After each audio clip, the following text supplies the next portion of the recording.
Little. Alright. Thought I pulled it out. There we go. There's Jackie, right? Yes. This is Nate and Eric. Hi. Hi guys. This is Jackie and I'm here with your all access interview with Hudson K. Here at a very warm day 4 of Bonnaroo. The warmest. Yeah, I was going to say, saying it's warm does not even hint at what it really feels like to be here. Like, yeah. But come to the festival. Come to the festival. It's a great time. It's just nothing can prepare you for the heat and humidity and the sweating. Don't wear any clothes. And there's a lot of that going on. Yeah, I'm learning why. Yeah, if you walk out to the center of the Center room. I mean, there's not a whole lot of going on. It's less and less as Yeah, it's less and less as the day goes on. Bonnaroo is very involved in radio. There's Bonnaroo Radio over there playing a lot of bands that are playing. What are some radio stations you guys grew up listening to? Grew up listening to. Or listen to now, that's fine. Okay, well, I'm not going to remember the names of when I was a kid, but I mean, they definitely formed who I am now. But we listen to 90.3 The Rock, which is our college radio station, in WUTK in Knoxville, because that's where we're based out of, and we support those stations. And I still tune into terrestrial radio all the time, every day. Excellent. Well, that's why we're a fan. Yeah. We're a fan of that. Okay. See, it's easy for me to say the radio station I grew up on because there's only one, WSUS in Sussex County, New Jersey. So that's really easy. Okay. But to think about like growing up, it's got to be tough when there's only one. Yeah. So who are some musicians that you guys pull inspiration from? Wow, that question gets asked all the time, and I'll tell you that as a musician, it changes every day for me. And you know, in 2009 I went to Fever Ray, and then this year I'm at a point right now where I don't even know. It's just every day because I have access, I have access to all the music now, and I try to listen to the music. And I do. I have music on, and I use it, and I listen to the radio, and I still do that thing where, oh, did I hear something that I liked? Who was that?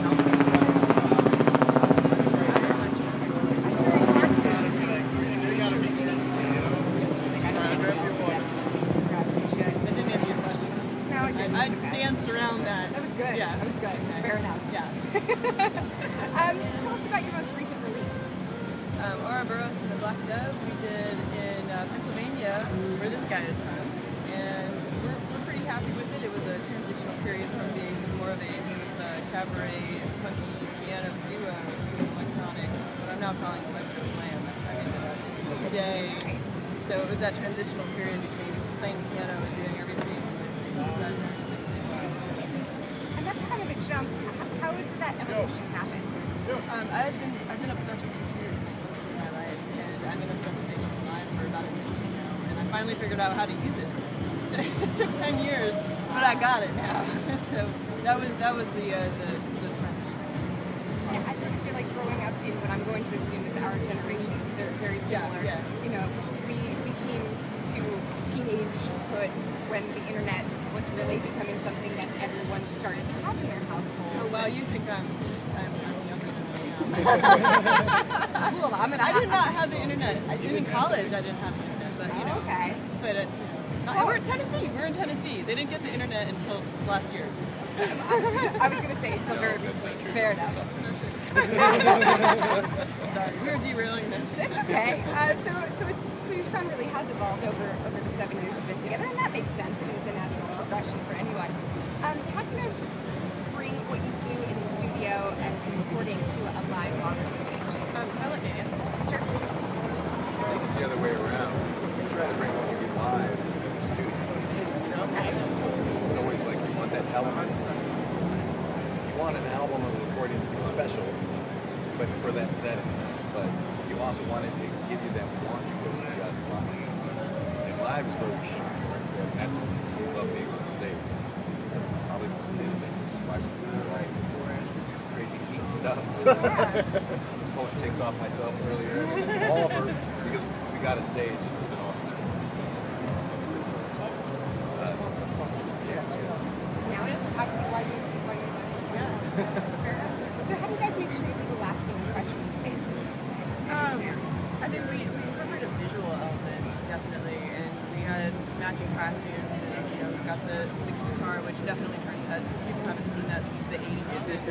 I didn't do it to be like, oh look, I have a guitar. I did it because I was tired of being locked into a position on stage, and I wanted to be able to run around and be, you know, like be a lead singer and not have to sit down. So like that's where that came from. But I think that draws people in. Like, oh, I haven't seen one of those. What is that? Especially the average age of Bonnaroo is probably 20. So they're like, what is that? Or 60. Yeah, or 60. Yeah, yeah. jump in the gap. It's so weird. I saw some. The trust fund with the 401k. Trust fund with the 401k. If it was a child, I would say maybe not even 2 years old, at the Childish Gambino set. Oh wow, why would you do that? To yourself, not the kid. The kid won't remember. But as an adult, I'd be like, no way, I can't even take care of myself.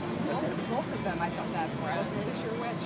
Are you guys? What's your boarding situation here? Are you in a van? Are you camping? Are you hotel? We're camping. Rockstar camping. Yes, camping. So yeah, we're right next to campers. Yeah. You're in the middle of humanity. You are brave. Well, no, actually, Well, we're not Gen they Pop. ran out of spaces, and so we made a campsite in the woods where the weeds were grown up about 3 feet. Now that we've been there for a week, they're trampled down, but we're all gonna have poison ivy when we get home, for sure, for sure.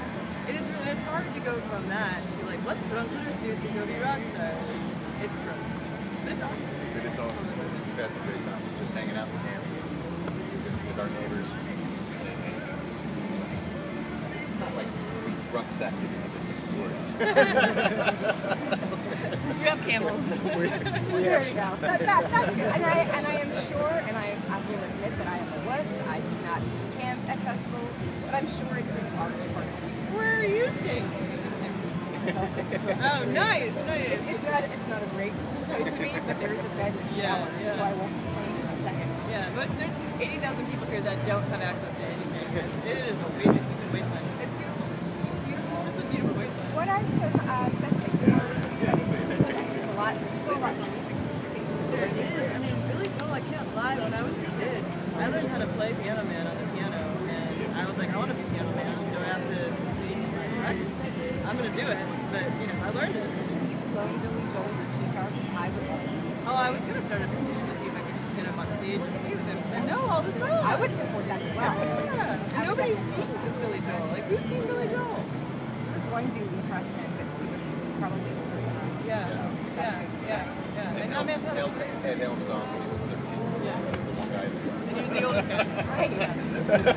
So what's up next for you guys after Bonnaroo? We were playing Pride Fest in Knoxville. Yeah, we love Pride. It's a great fun event. So we'll do that, and then we're gonna start talking about the next record. That's what's up. Somehow try to stay cool and stay hydrated. Oh yeah. Somehow. Stay tuned for much more from Hudson K. This is Jackie. Thanks to All Access. And yes. That's where I got started. We merged music.